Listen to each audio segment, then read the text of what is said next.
আমি খুবই আনন্দিত যে আজকে আপনাদের সামনে কথা বলতে পারছি। আমার কাছে আমার কাছে হাটহাজারীর প্রাঙ্গণ এবং হাটহাজারীর ছাত্ররা শিক্ষকের অত্যন্ত অপূর্ণ। আমি যদি বাংলাদেশে কখনো আল্লাহ তাআলার অসীম কৃপায় আসতে পারি, আমি প্রথম যে জায়গাগুলোতে যাব তার মধ্যে একটা হাটহাজারী। আমি আমার এই গাইডের সাথে বাংলাদেশে পৌঁছে প্রথম দেখা করতে চাই, কথা বলতে চাই, বুক বিলাতে চাই। আমি গতকালকে ইলিয়াস বাংলা এডিশনের উদ্বোধনে আমি একটা কথা বলেছিলাম, সেই কথাটা আমি আজকেও বলি। অনেকে বলে বাংলাদেশের বিপ্লব কি ঠিক রাস্তায় যাচ্ছে, বাংলাদেশের বিপ্লব কি পথ হচ্ছে, আমরা কি আবার পরাজিত হব বা নেই।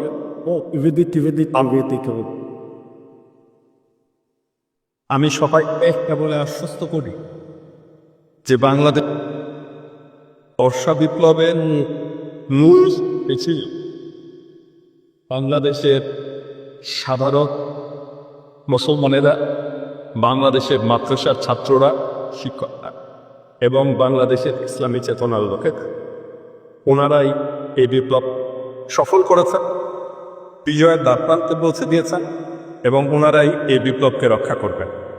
আমি সেই জন্যে সবাইকে আশ্বস্ত হতে বলি যে এই বিপ্লবকে যারা সফল করেছেন তারা এখনো জাগরুক আছেন, তারা এখনো বিপ্লবকে পাহারা দিচ্ছেন।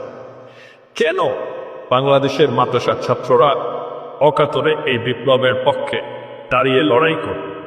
কারণ একটাই, কারণটা এটাই যে হাসিনা যদি টিকে যেত তাহলে হাসিনা বাংলাদেশকে আদর্শিকভাবে ভারতের অঙ্গরাজ্য করে ফেলত, যেখানে বাংলাদেশ তুবকানদের ইমান আকিদা নিয়ে বেঁচে থাকাটা অসম্ভব হয়ে যায়। এবং সেই কারণে তারা মরণপণ লড়াই করে হাসিনা সরকারকেও।